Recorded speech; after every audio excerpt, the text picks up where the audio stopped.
Support for How in the Hell Did I Get Here comes from the Coloring Book Coach. Did you know it's possible to heal your heart and more through coloring and the support of the Coloring Book Coach? Visit thecoloringbookcoach.com for your free coloring book.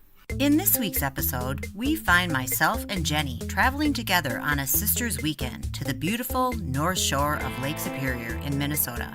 And everything is going right. It seems like it's going to be an awesome vacation. Maybe. Our second and third stories this week are two cute, short, and of course, funny moments in the lives of Aaron and myself. First off, Aaron shares a sort of cautionary tale, and then I proudly share another embarrassing moment about a tale, but not the kind of tale you tell. This is Kim A. Floden, and welcome to How in the Hell Did I Get Here? Stay with us. Quick note, today's episode includes swear words. Hey, it's Kim. I'm just popping in here real quick before the show gets going to say that this show is special for a couple of reasons. First of all, it's episode 10. Yep, episode 10. We made it to double digits. And today's air date is March 28th, 2019. March 28th is also our sister Carrie's birthday, and I'd like to invite all of you to wish her well in our Facebook group if you get a minute today. Let's surprise her. What do you think?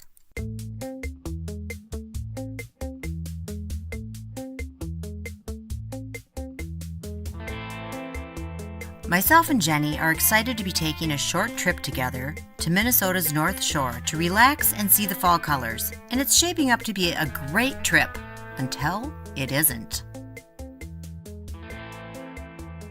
Okay, so this was the time I was finally going to go up north, right? Northern Minnesota. You had been up there many times and it always sounded great. So you were recently divorced. I had been working professionally for maybe a year and you just invited me to go up north on vacation with you. So I'm like, yeah, great. That sounds awesome. We're going to go up to the North Shore. And yeah, and we picked the right time because it was like September, late September, early October. So the colors were prime.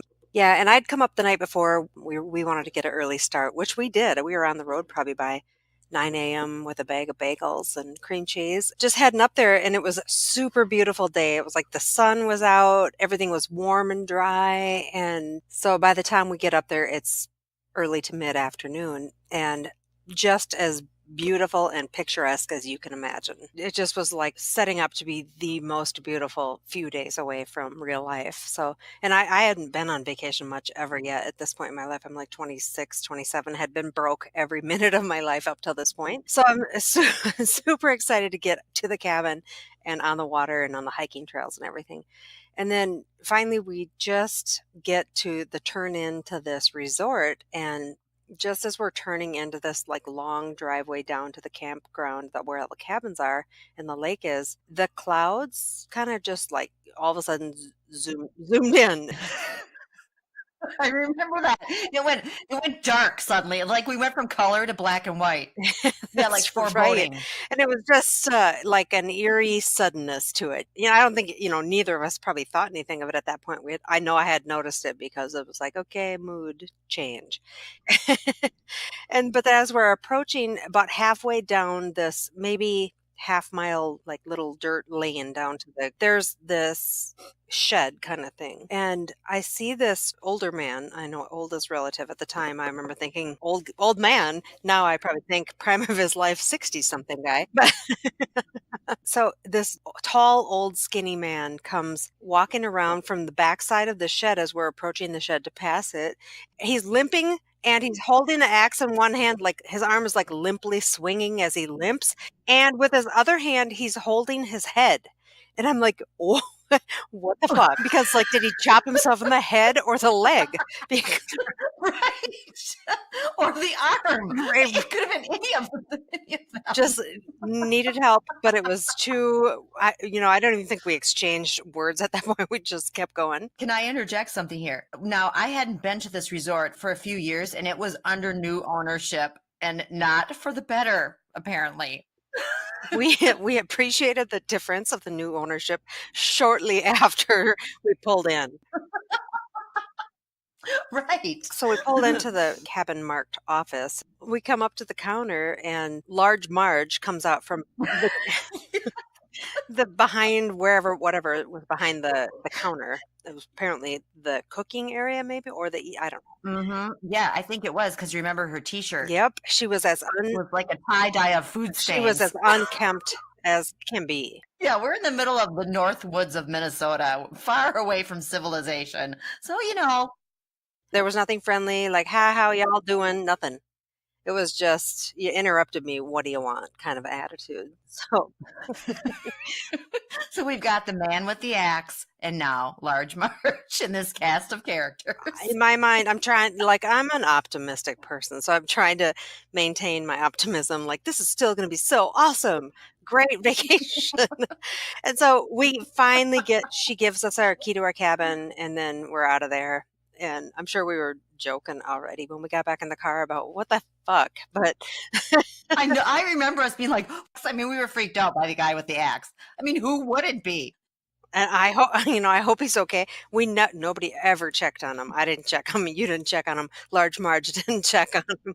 Okay, yeah. So we get back in the car because these cabins are spaced out enough. You got to drive to where you're going, and then we can see there's one cabin and the next one is ours. And so we go back past this first cabin, and we both are appreciating. There's booze bottles and loose dogs all running all over the front yard of this cabin. Yeah, remember that? It's clearly not a rental cabin, like somebody lives there. It was like a booze bottle graveyard. It was. And then I don't know if we saw the guy then or later, but he was like he was either in a wheelchair or was missing a leg. Mm-hmm. Was he in a And wheelchair? drunk So and yelling at us. yeah, yelling at the dogs. It was just again not a welcoming feeling. Let's just get to our cabin. I'm sure once we get inside, it'll be like, But then, dun dun dun. It's been a long drive on a beautiful day, and Jenny and myself are looking forward to settling into my favorite cabin, cabin number 6. But will that happen? Find out after the break. It's Kim, and thanks so much for listening. And I really hope you're enjoying today's show so far. I'm just popping in to ask you a quick favor, which is to consider helping to support this podcast at Patreon. It's super easy. Just pop over to patreon.com and search for How in the Hell Did I Get Here, or hit the button on our website at howinthehellpodcast.com. What's in it for you? Well, for one thing, you're helping make a dream come true. And what's better than that? Also, we've got some great perks over there for you, including a chance to get to know myself and my sisters with a special slideshow from our lives, ad-free listening, discounts up to 50% off the merch in our fun store, and free coloring books and more. Check it out today. You can choose to support us for as low as $2 a month. We've arrived at the resort and we're hopeful about the cabin. Find out what happens next in our story. so we go. And now, like, my psyche is like on alert, right? I'm like, okay, I'm suspicious of everything now. I'm trying to be optimistic, but I need some more proof that this is going to be awesome.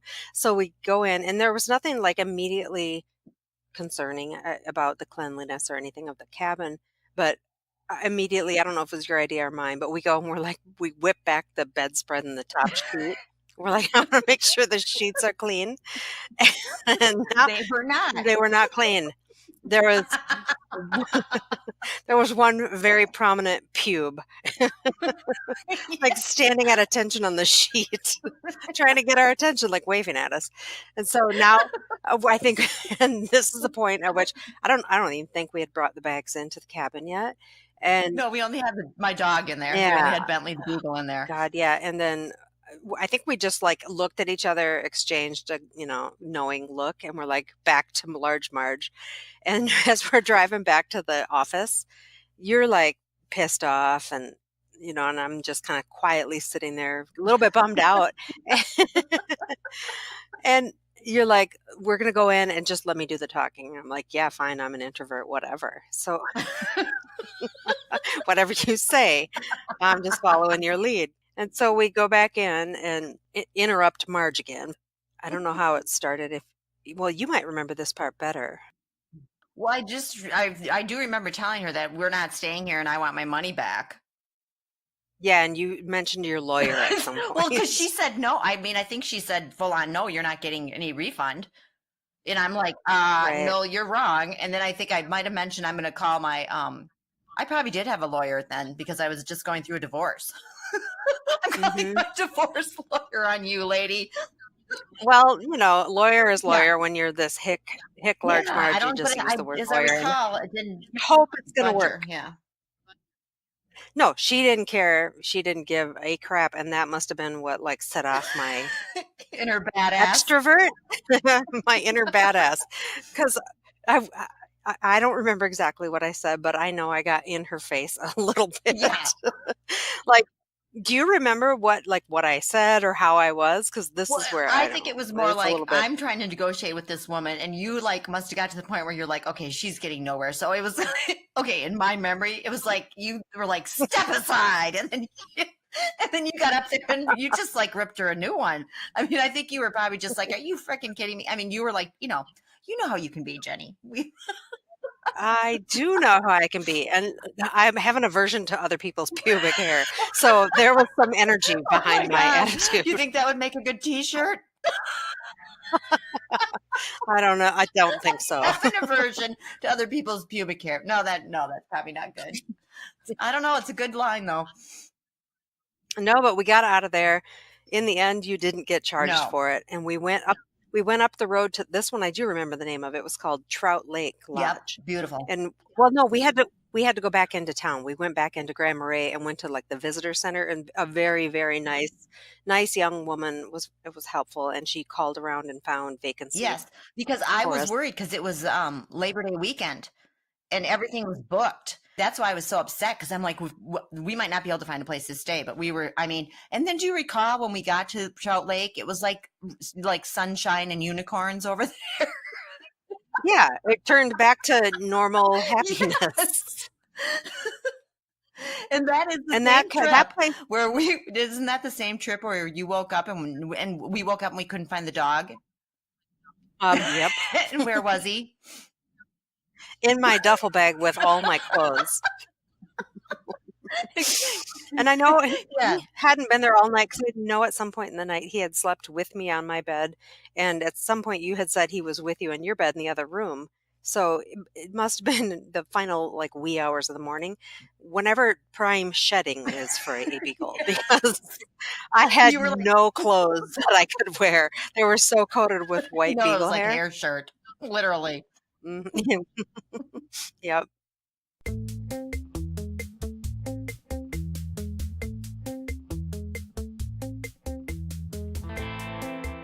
In this short but funny story, a bit of distracted dusting causes a hilarious moment for Aaron and myself. I recall the time that I was living with you and I walked downstairs and you had just eaten a what?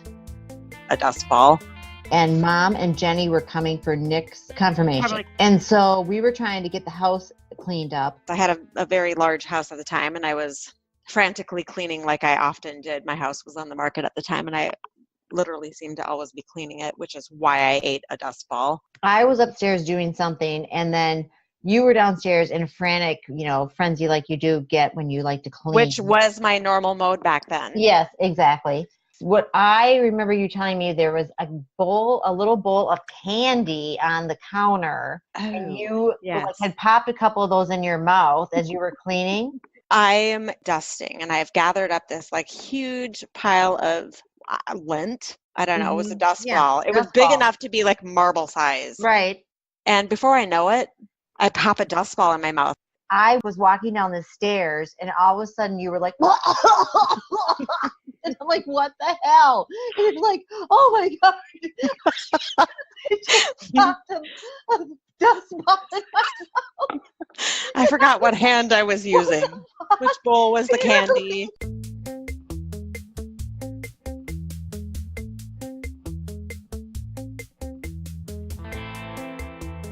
In this short but mortifying moment, I'm on my way to Europe on a very big airplane with the same ex-husband who was so helpful in the fart heard around the world story I shared in a previous episode. Like, it was one of those planes that was big enough where it had sections. Yeah. So, and it, it was like a 5, 9, 5, or no, like it was like a 3, probably 5, 3, so there were 2 aisles. Yep. So I got up to go to the bathroom, and I must have not been able to get into the one that in my section, so I had to go to the next one. So it was like a long walk on a plane. So I come back through 2 sections of, this jumbo jet airliner, and I get back to my seat. I'm almost there, and the same ex-husband who was so helpful in the previous incident looks at me and he goes, did you know that you've got like 5 feet of toilet paper hanging out your pants? Oh, God. Yeah, I trailed it through the whole entire freaking plane, and it was full. Yeah, just another proud moment.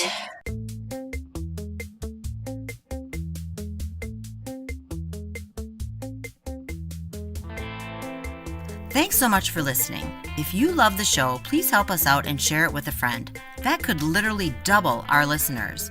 And it's really a huge deal to us if you can leave an iTunes rating and review.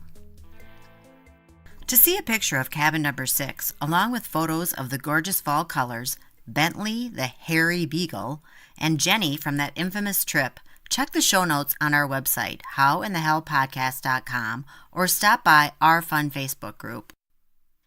If you have a How in the Hell Did I Get Here story to share, call our storyline at 323-488-3303, and you might hear yourself on the show.